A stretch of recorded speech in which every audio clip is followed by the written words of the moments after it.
Good morning, students. Today we will start chapter 7 of geography human environment. Human environment के बारे में पढ़ेंगे जब क्या होता है.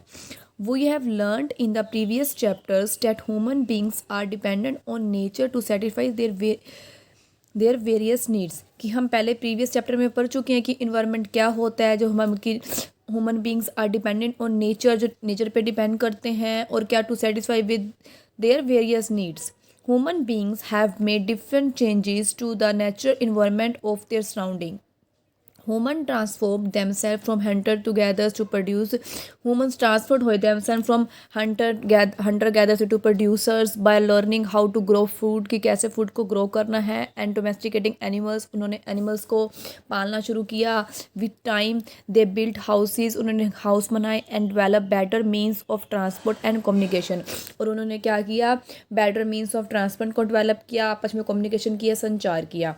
The 3 basic needs of human beings, 3 basic needs human beings की कंप्राइज शामिल है, जिसमें food, shelter and clothing.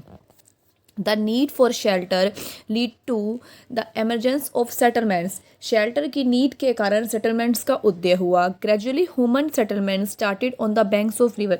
Gradually क्या हुआ, जो ह्यूमन सेटलमेंट्स थी वो स्टार्टेड हुई बैंक्स ऑफ रिवर, मतलब कि नदी के किनारे. Settlements are places where people build their houses. Settlement वो जगह जहाँ पे लोग अपने घर बनाते हैं. With the development of trade, साथ में development, trade, commerce and manufacturing, the size of settlement increase. Settlement का साइज बढ़ता गया, इंक्रीज है. The small settlements became town, cities and metropolitans. Metropolitans का मतलब होता है महानगरों. सेटलमेंट्स, अब हम बात करते हैं कि सेटलमेंट्स क्या है. The practice of living at one place emerged only after the beginning of settled agriculture and practice of domestication of animals. एक जगह पर रहने की प्रथा, बसती हुई कृषि की शुरुआत और एनिमल्स को पालने की प्रथा के बाद ही ये सामने आई. Reasons for the development of settled habitations, अब इसके रीजन्स हैं the flowing factors.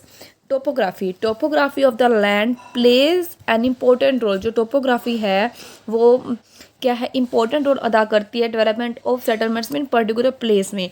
The terrain of region influence types of houses, roads, transport etcetera. Terrain का मतलब होता है कि एक इलाका, यह क्षेत्र का इलाका घरों में, सड़कों में, ट्रांसपोर्ट आदि के प्रकारों को प्रभावित करता है, इन्फ्लुएंस करता है, प्रभावित करता है. Second one is introduction of farming. इसमें क्या, इंट्रोडक्शन ऑफ फार्मिंग और इन्वेंशन ऑफ टूल्स का आविष्कार हुआ. Helped humans to choose permanent sites of settlement, जिससे क्या हुआ, उनको बहुत मदद मिली कि जिससे वो परमानेंट साइट्स बना सके, परमानेंट साइट्स ऑफ सेटलमेंट्स की, परमानेंट कहीं पे रहने की वो देख सके.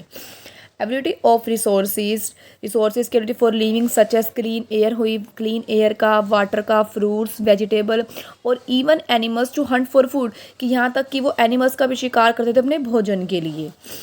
Fourth one is development of culture and surplus agricultural produce lead to the desire for a highest standard of living.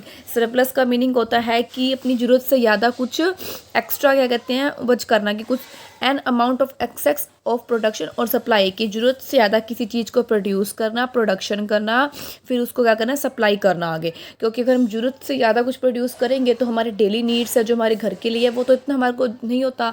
एक तो हम करें कुछ प्रोड्यूस की जो हमारे को घर के लिए, सिर्फ हमारे होम उसके लिए चाहिए. एक होता है हम एक्स्ट्रा यूज़ करें, उसको हम कहते हैं सरप्लस, की जो हम ज़रूरत से ज़्यादा उसको प्रोड्यूस करें, फिर आगे हम उसको सेल करें. कल्चर और सरप्लस एग्रीकल्चर उपज के विकास से हाईएस्ट स्टैंडर्ड की भी इच्छा पैदा हुई, कि highest standard, desire for a highest standard of living, कि कल्चर और सरप्लस एग्रीकल्चर उपज के विकास से हाईएस्ट स्टैंडर्ड की भी इच्छा पैदा हुई. तो ये हमारे मतलब कि सेटलमेंट्स के रीज़न दे रखे हैं.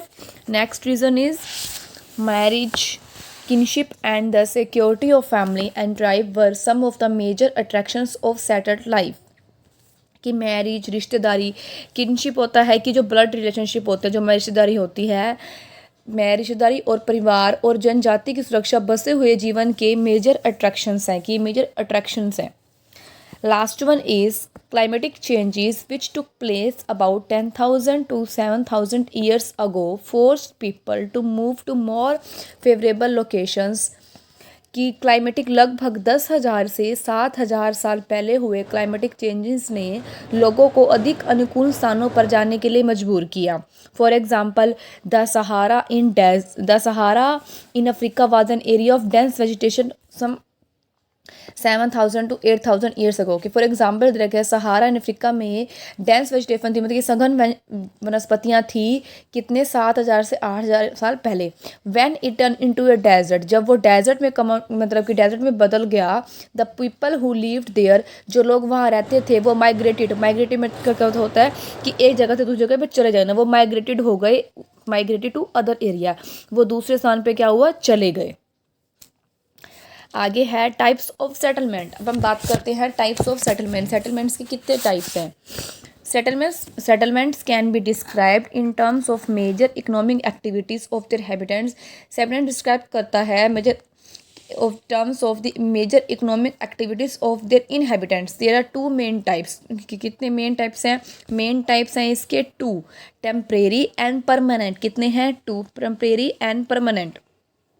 के सेटलमेंट्स को उनके निवासियों की प्रमुख इकोनॉमिक एक्टिविटी के संदर्भ में वर्णित किया जा सकता है। When people settle at a place for a short period, जब कोई पीपल कहीं जगह के लिए मतलब कि थोड़े कम टाइम के लिए कहीं सेटल होता है, शॉर्ट पीरियड के लिए, temporary, the type of their habitation, जो उसके रहने की वो होगी, उसको हम क्या कहेंगे? Temporary settlement. जैसे सपोज कीजिए आप कहीं पार पढ़ने के लिए गए, आपको 2 महीने का वहाँ से कोर्स करना है, तो आप 2 महीने के लिए कहीं रहेंगे, तो वो क्या होगी? हमारी टेम्परेरी सेटलमेंट। जैसे फॉरेस्ट ड्वेलर्स होते हैं वनवासी, हंटर गैदर्स हो गए जो शिकार करते हैं, and people practising transhumance can be classified in this category. ये सारे क्या होते हैं? ये हैं टेम्परेरी सेटलमेंट्स। उसके बाद है परमानेंट सेटलमेंट्स। परमानेंट नाम से ये कि परमानेंट, जो बिल्कुल परमानेंट फिक्स है। Permanent settlements are settlements in which people build permanent house. Permanent settlements में होता है कि जो लोग परमानेंट हाउस बनाते हैं with different types of facilities, कि जिसमें अलग अलग टाइप की फैसिलिटीज़ होती हैं, एंड हैव परमानेंट एक्टिविटीज़, जिसमें वो परमानेंट एक्टिविटीज़ भी कर सकते हैं, जैसे such as agriculture, trade and commerce, की कोई व्यापार कर सकते हैं, वहाँ रह सकते हैं, कोई बिजनेस कर सकते हैं, खेती करने के लिए उनको परमानेंट वहाँ रहना पड़ेगा, क्योंकि जब वो रहेंगे, बीज बोएंगे, कुछ टाइम बाद वो फसल उगेगी, फिर उसको काटेंगे, फिर उसको आगे भेजेंगे, सप्लाई करेंगे, तो वो भी परमानेंट सेटलमेंट में आ जाती है। On the basics of the economic activity of people, settlements can B 2 more types. On the basics economic activities हम बात करते हैं, सेटलमेंट्स ऑफ द 2 टाइप्स में होते हैं, मतलब कि more 2 types, rural and urban, शहरी और ग्रामीण। तो first one is rural settlements में आते हैं village where people depend on primary occupations, जहाँ पे क्या करते हैं लोग? प्राइमरी ऑक्यूपेशंस करते हैं, छोटे छोटे काम करते हैं, जैसे एग्रीकल्चर करना, फिशिंग करना, क्राफ्ट वर्क करना, कोई कलाकारी करना। These settlements are small and usually have mud. ये सेटलमेंट्स बहुत मतलब कि छोटे पर यूजली है मिट्टी से या लकड़ी से या पत्थरों से कुछ बनाना। There are 5 patterns of rural settlements. इसके रूरल सेटलमेंट्स के 5 पैटर्न्स होते हैं। There are 5 patterns of rural settlements. इसके 5 पैटर्न्स है linear, circular, dispersed, nucleated and radial. तो ये जो इसके 5 पैटर्न्स हैं, ये स्टूडेंट्स आप खुद से रीड करेंगे, इसकी पिक्चर भी दे रखी है और बहुत इजी लैंग्वेज आपको अच्छे समझ में आ जाएगा। इनको 5 के 5 का खुद रीड करेंगे।